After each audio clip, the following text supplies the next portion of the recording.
In today's video, I'm going to teach you how to integrate Zoho Creator with Zoho Books for automated invoicing. We'll connect Zoho Books to Zoho Creator so your invoicing can run smoothly with fewer manual touch points. Start by opening your browser and heading to books.zoho.com. Sign in, and if you manage multiple organizations, make sure you're in the right one for this integration. You'll need the appropriate permissions in Books to create connections, so switch to an admin role if necessary. Look to the top right and click the gear icon to open Settings.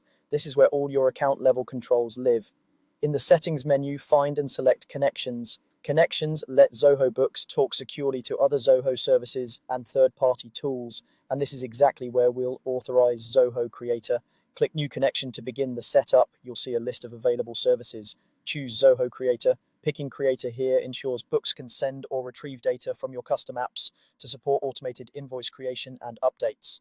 You'll now be asked to provide a connection name. Think of this as a friendly label you'll recognize later, especially if your account will have multiple integrations. Next, enter a connection link name. This is a system-friendly identifier used in scripts and APIs. Keep it short, consistent, and stable over time. Many teams use lowercase letters with hyphens or underscores and avoid spaces or special characters, so it's easy to reference in automations. You can enable the option to use the credentials of the logged-in user.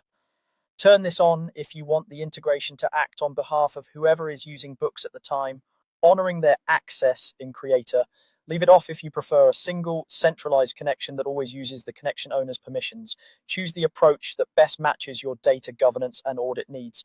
Next, choose the scopes. Scopes define what Zoho Books is allowed to do in Zoho Creator. Select only the permissions your automated invoicing requires, such as reading or writing records in the specific app and forms that drive your invoice logic. Keeping scopes minimal improves security and makes troubleshooting simpler. When everything looks good, click Create and Connect. You'll be redirected to approve the connection and grant the selected scopes. Confirm the organization and permissions, authorize, and you're done. The connection will appear in your connections list and can now power your automated invoicing workflows between Zoho Books and Zoho Creator. If you ever need to adjust access, return to Connections to edit scopes or update settings.